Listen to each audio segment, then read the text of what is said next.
Fires across Tshwane, and we've seen the contestation and the violence around ANC candidates lists really reflecting a political party jostling for positions. But what also can be said for a race for municipalities like Tshwane and Nelson Mandela Bay? Are municipalities up for grabs? Could the ANC lose its grip on some municipalities on the 3rd of August? This is the MoneyMakers, and hey, let's talk about MoneyMakers because so many of these political jobs are precisely that. They're money-making opportunities in an environment where unemployment is high, and anybody who's been serving in local government for the last couple of years doesn't want to lose that job. I'm Bruce Whitfield. I'm joined by Mathekga. He's a political analyst at the Mapungubwe Institute for Strategic Reflection. But we'll also hopefully touch base with the ANC. We'll talk about the election landscape and what it could mean about disgruntled voters. We'll also, perhaps this evening, we'll see whether or not he is putting out fires figuratively and literally, but maybe touch base with Zizi Kodwa, the ANC National Spokesperson as well. But Mathekga in studio this evening. Nice to see you. What is really going on in the city of Tshwane? We're seeing Atteridgeville, Mamelodi in flames.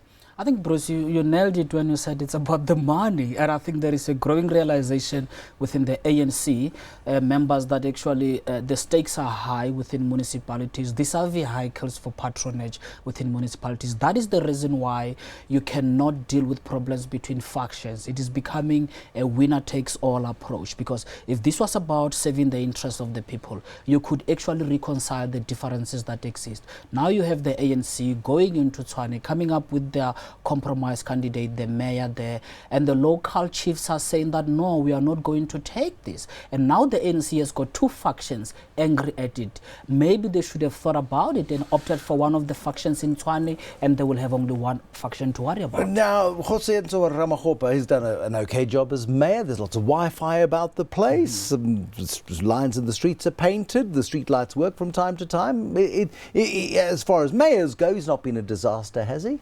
No doubt about it. He has not been a disaster, and I think that there is quite, he's enjoying the public confidence in Tshwane. You talk about the Wi-Fi. They're even saying that Wi-Fi is actually available in the townships. When it comes to delivery, that is not a problem. But we know we are not talking about delivery here. There are mayors who have delivered very well, but they're getting removed. Ikuruleni mayor, for example, Mondli Gungubele, AAA rating in Ikuruleni, better than Johannesburg, is getting removed. It comes down to the factions, institutionalization of factions within the ANC. If you capture those municipalities, you capture those metros, you can then dispense resources. I think the ANC can no longer deny that. And now, once you can do that, you can therefore nudge the branches and the region as to how they should vote come the elective conference next year.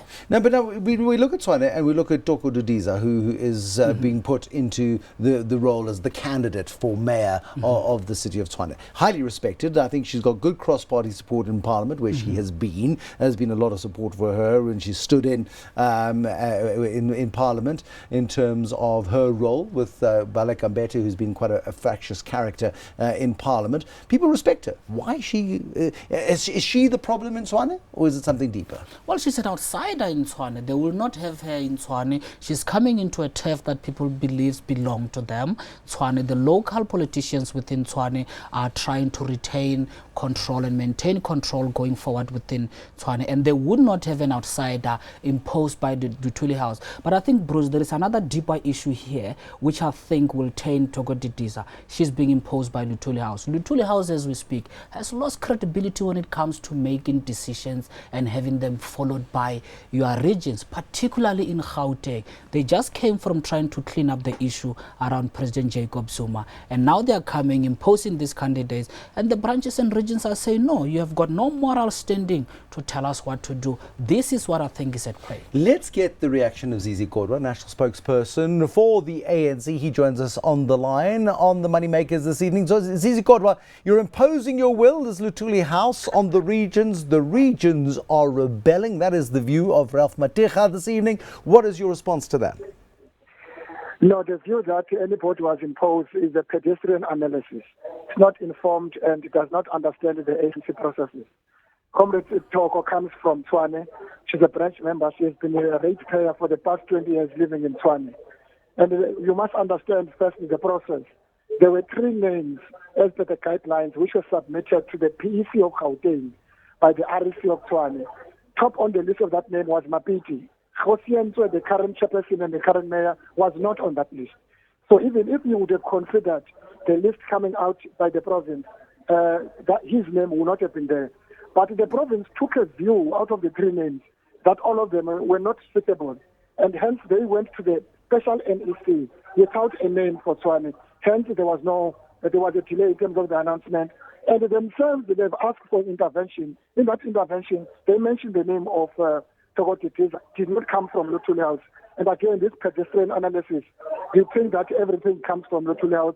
All what we did, as per the guidelines, we announced her because it is only national that was given a right to announce, not the province. But it is the province that would ask for the intervention. So what you see in Tshwane, concretely and practically, is that you have what we have always observed: individuals who are obsessed with power mongers, who are loyal to individuals, not the organization. And therefore, if it's not this individual, there's no ANC. We are all ANC. Regardless of who's the mayor, they are all coming from the ANC. But people are so embedded to an individual. And I think we're beginning to see the correctness of that intervention. It exposes serious weaknesses.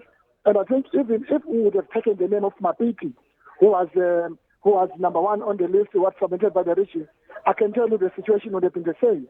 Because clearly there was an expectation from both sides, which we have to deal with, because the regions and the provinces of the ANC, including the members of the ANC in Tshwane, they are saying they are tired of infighting, they are tired of factionalism, and therefore, either side, if they feel they are biggest losers, the organization can't be in that state. We must make sure that we raise the flag, we raise the bar, and protect the African National Congress. And therefore, the decision from our point of view was the correct decision. Zizi Kodwa, please explain to me then this huge flare-up we've seen in the last 24 hours in Tshwane, across Mamelodi, across Atteridgeville, other areas of Tshwane, where people have taken to the streets in protest against the nomination for the role of mayor by the ANC, and the ostracizing, I beg your pardon, of Khosientswe Ramokgopa. No, the point is that firstly people are reacting on misinformation about this. I refer to as a pedestrian analysis that someone has been imposed, as though the name of Khosientswe was on the list but what was not considered. It was not on the list. So the assumption that people have is that perhaps his name was rejected, what was not on the list. Zizi, explain the violence to me then. What is behind the violence we are seeing? Is it criminal violence? Is it political violence? Is this an ANC at war with itself? Not at all. I mean, looting, barricading, and the lockdown of township, it can't be the act of the ANC.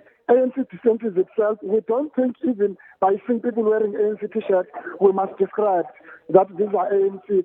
The ANC leadership led by Khosientswe and many other leaders as we speak, they are on the ground, they are visiting Atteridgeville because he had made a statement that not in my name, that people must do. But of course, given the internal challenges in the organization, there could have been individuals who are hijacking this for other interests. That's why we say law enforcement agencies must unleash their might and deal with criminal elements. Whenever, regardless of their political affiliation, they must be hard on them. Zizi Kodwa, I'm going to leave it there, and I thank you very much for joining us this evening. Mathekga, I don't know if I should talk to you, because not only did he say it once, he said it twice, he said it 3 times. Your analysis is pedestrian.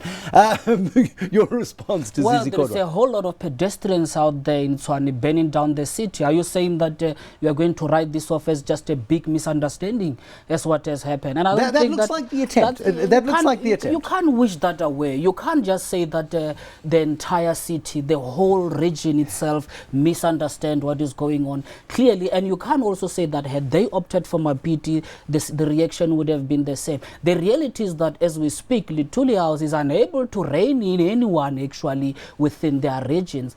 Why not? Why has Luthuli House lost control? There is no legitimacy within Luthuli House to take a credible decision, because they have squandered that legitimacy when it was expected of them to take decisions on critical issues. issues. And now they're actually being treated with suspicion when they go there. You haven't seen President Jacob Zuma actually going there and even saying something about it. This is Gauteng, which has become quite hostile. No doubt, there might be those who want to gain out of the crisis in Tshwane, but the reality is that the internal process of the ANC to deal with grievances has collapsed. Hence, people are burning down the city. Now, okay, so it's an ANC problem. What happens then on the 3rd of August when it comes to election day? Do we see a shock happen in more than maybe just the city of Joburg? The city of Joburg has been held up as a potential battleground where opposition parties could actually seize control of the municipality. Could it happen in others? Well, the problem is that if this goes on towards election, goes to August the 3rd, this is not being resolved